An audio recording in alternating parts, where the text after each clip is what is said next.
Ready. I'm here with Marion Ranchet. Did I pronounce this? Nice. Not as good. Did I do it okay? You did great. You Okay. did better than my co-host, Evan Shapira. You have a publication on Substack, which is Streaming Made Easy, where you talk about uh, the topic we're going to talk about today, which is the state of European media.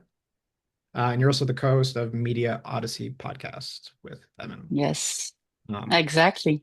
Thanks for having me, Abby. Thanks so much for coming.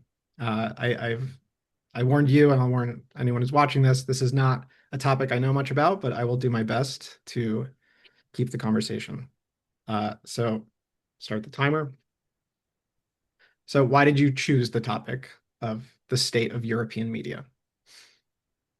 So I started this 4 years ago, and I was coming out of a US company for which I was managing Europe.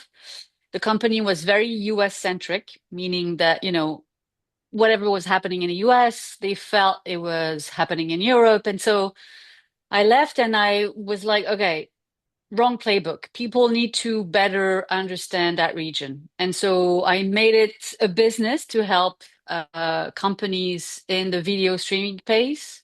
Let me say that again. To help companies in the streaming video space to better understand the regions, the key trends, the market dynamics. And the idea is very much that there's no one size fits all, right? So whatever you're doing in the US, you need to tweak your playbook to be successful in the UK, in France, etc. And I think, ultimately that applies to anywhere, but I'm French, based in Amsterdam, and I've had a lot of experience in the region. So I felt I could bridge kind of that gap. And so these last few years, I've been writing about what's happening in this industry, trying to, put a focus and shed lights on what's happening here, because there's a lot of cool stuff happening in the States, but we're doing cool stuff too. Yeah, I mean, I think one of the first things that I start to question is, well, one, I think Americans maybe are finally starting to pay attention to like localization of media. I think I could be wrong, but with European media, um, I mean, language is the obvious, uh, I guess, polarizing consumption. I would imagine, uh, Well, or so is that not as is European media more connected than one I, might th- assume? I think there's two things, right? By what we mean by localization. So the name of my company at the time was the Local Act. It was like, think global, act local. And when I say that you need to localize your playbook, it means a lot of things. Yes, whatever content you're putting out there, the French, want to see it dubbed.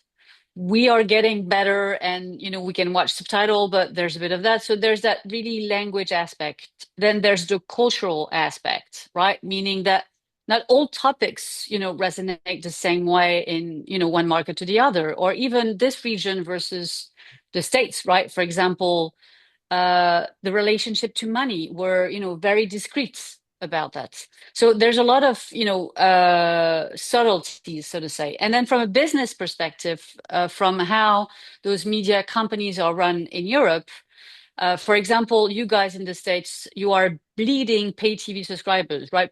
People are cutting the cords. People are sick and tired of paying $150 to Yeah. access content, which was perfect for companies like Roku and others to say, come to us, we're flexible, you can do whatever you want. Uh, in Europe, it's a bit different. In France, for 30 euros, I have mobile, internet, TV, and some TV channels, right? So that needs and that trend is not happening to the same extent.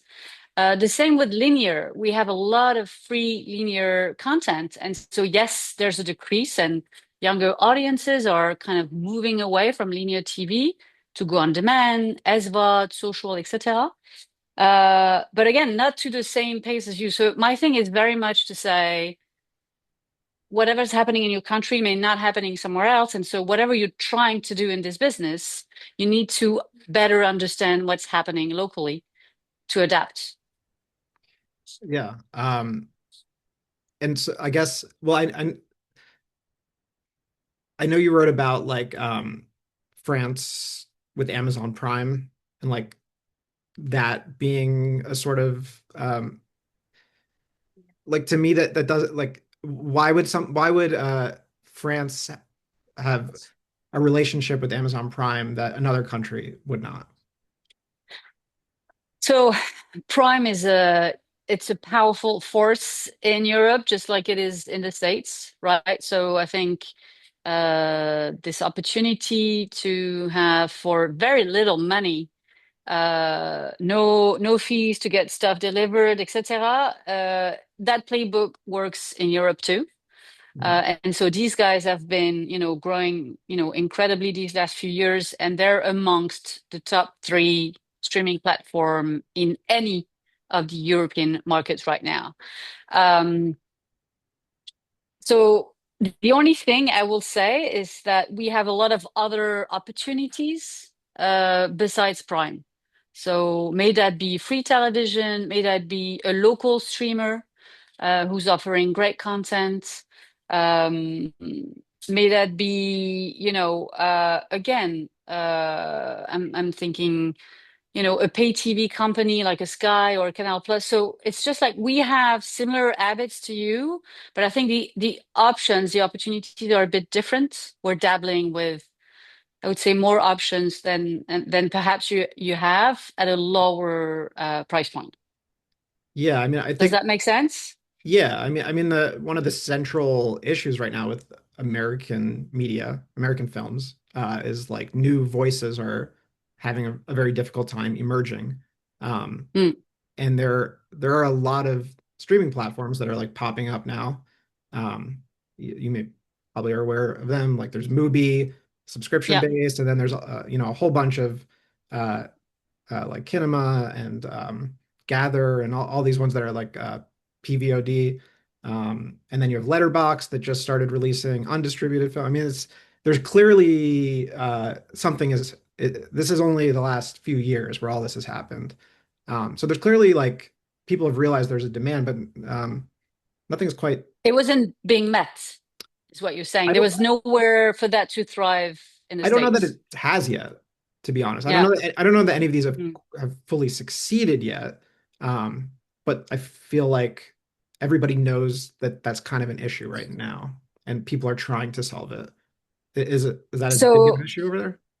I mean, so that's fascinating. So I'm French, and we have a very weird system that has its downsides. But the Cannes Film Festival. I think it is I've the heard of it. summum of movie festivals, Yeah. etc. If you look at the French movie business, we've been resilient because we've put in place uh, regulation and policies that are actually trying to protect the production of local content, right? So in France, when a movie comes out, it stays up to, let's say, 4 months. It can be in theaters, right? I think you guys do 45 days. So they have an exclusive window of 4 months. Hmm. Then it goes in transactional, video on demand, right? So you can watch and rent that movie. Then it goes to pay TV, then it goes to SVOD, et cetera, et cetera. So this windowing system is done in such a way that everyone has its shot at showcasing that particular movie, right? Hmm. So it's a way of maximizing the windowing of a given title. And anyone who wants to show content like that, they have to produce French content, right? So Netflix, they're showing their movies maybe 15, 17 months after theatrical, which is crazy for Netflix. But those are the Yeah. rules of the game in France.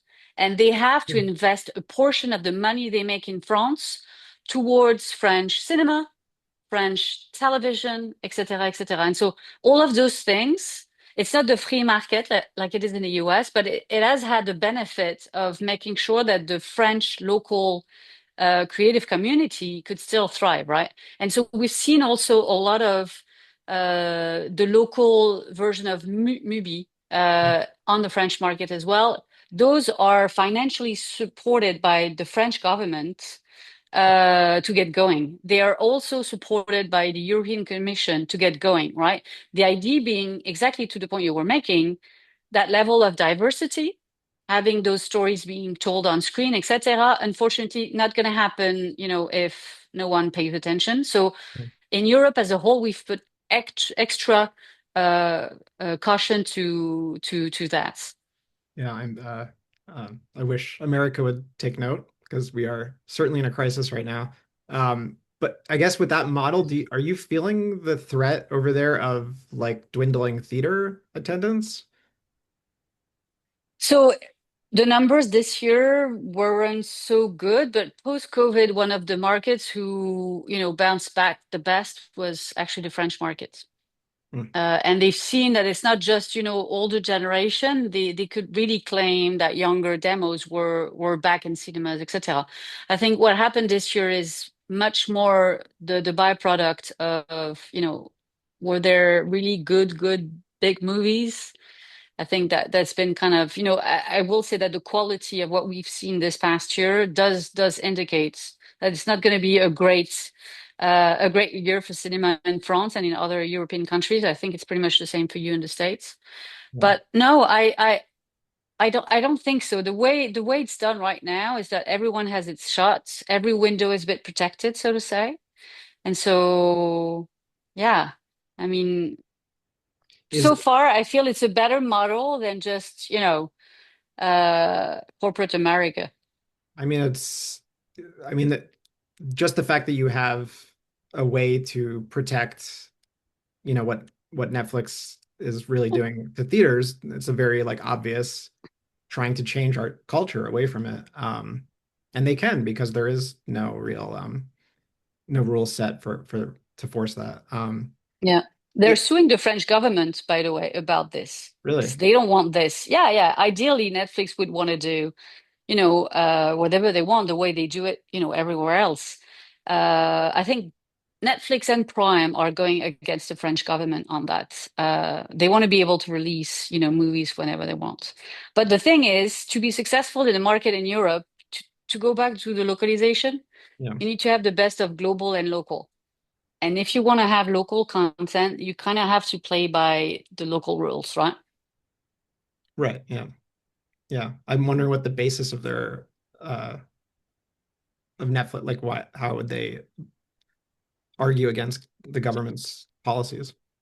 I think yeah, I think it's gonna be tricky. I don't see how this has been in place for 30 years or plus. So even if Netflix is very, very powerful, yeah, not sure how this will pan out. But my thinking is that what they will be doing is they will make sure that they can release closer to theatrical.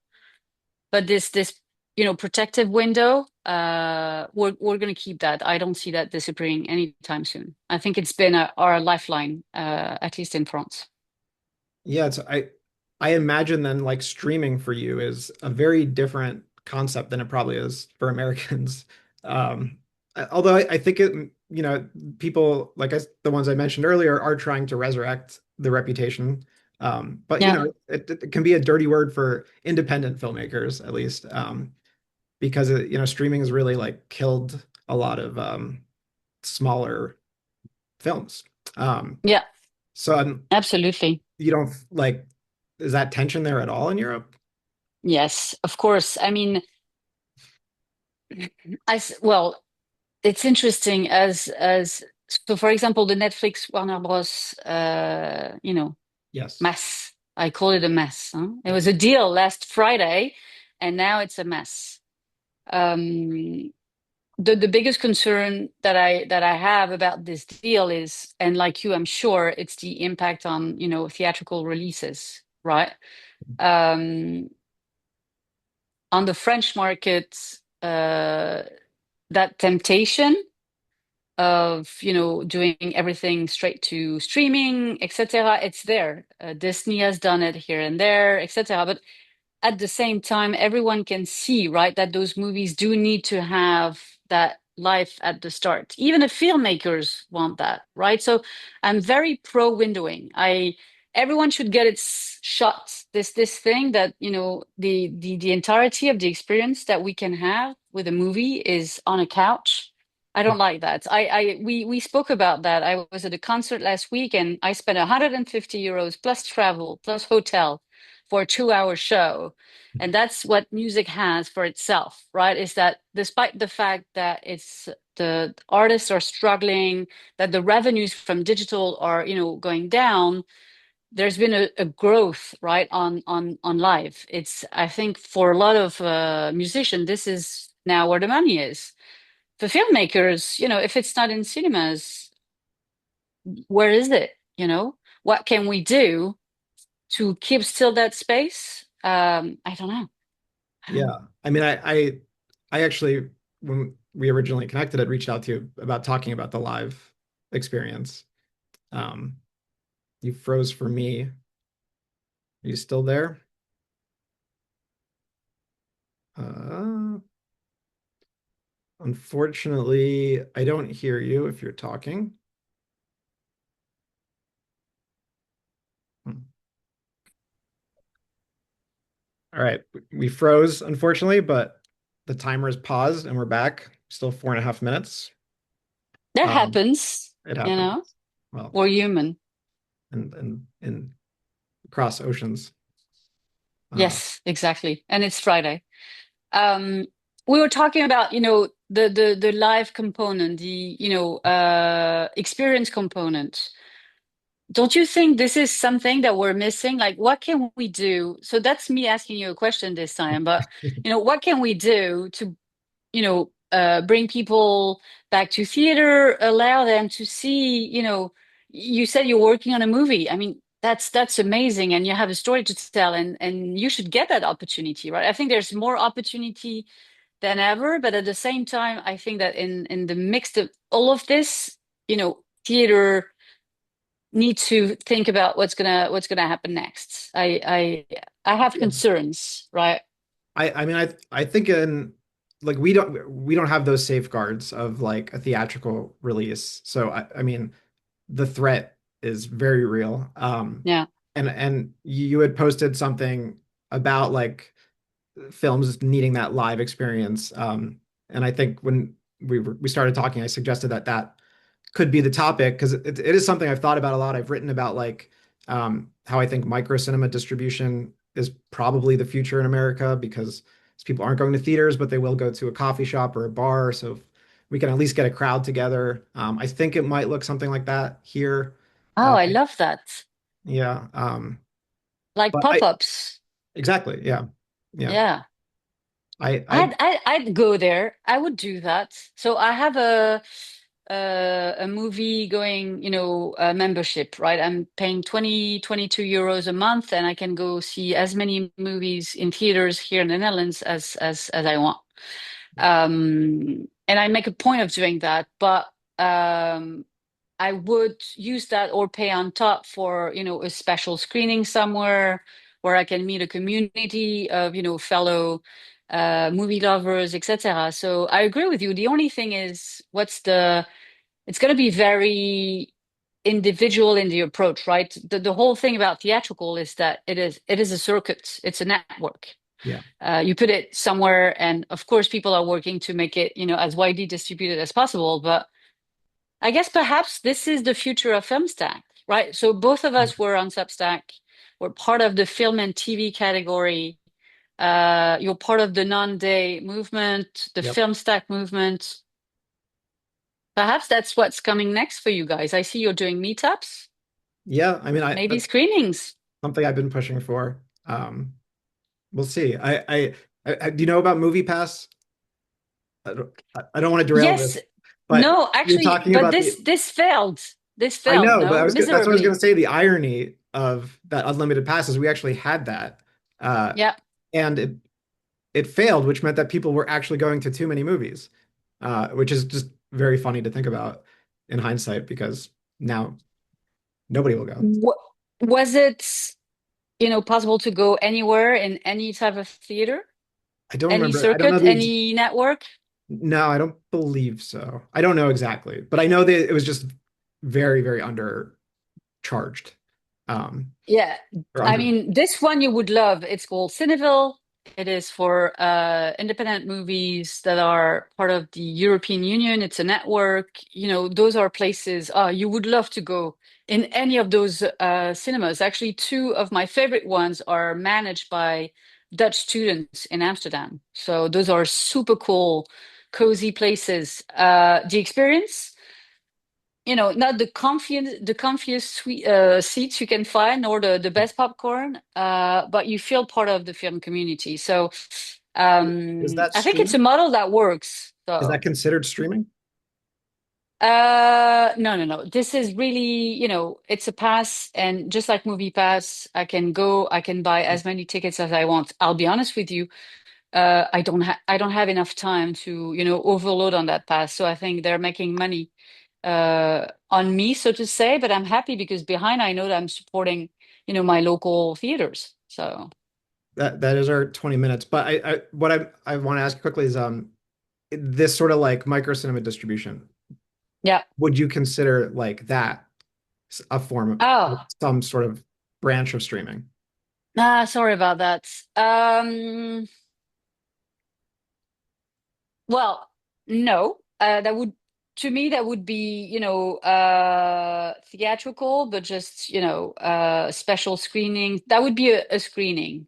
I wouldn't consider this streaming, but does that matter how we consider it? I think the idea, right, is that it's being shown, Yeah. I think, Yeah. and Yeah. talked about. And perhaps that's always the beginning of something, right? After then it's somehow on YouTube or on any other platform where you manage to get it distributed. But yeah, you're creating something, an event, a community around what you've produced and put, you know, out there for the world to see. So Well, thank you very much. I it's been this is fun. this is something that I really um I think Americans, the non-D movement ought to take Yeah. notice. There's a lot to learn here, and the We 20 should do minute. something. I'd be happy to write a few things about use cases that I've seen in Europe around that, around, you know, indie distribution. Yeah, Let yeah, me have a think about that. yeah. All right. Awesome. Thank you very I much. love it. Thank you so much, Javi. That was amazing. And yeah, let me know when it's ready. I can push it. And yeah, thank you for talking to me. Absolutely. Thank you.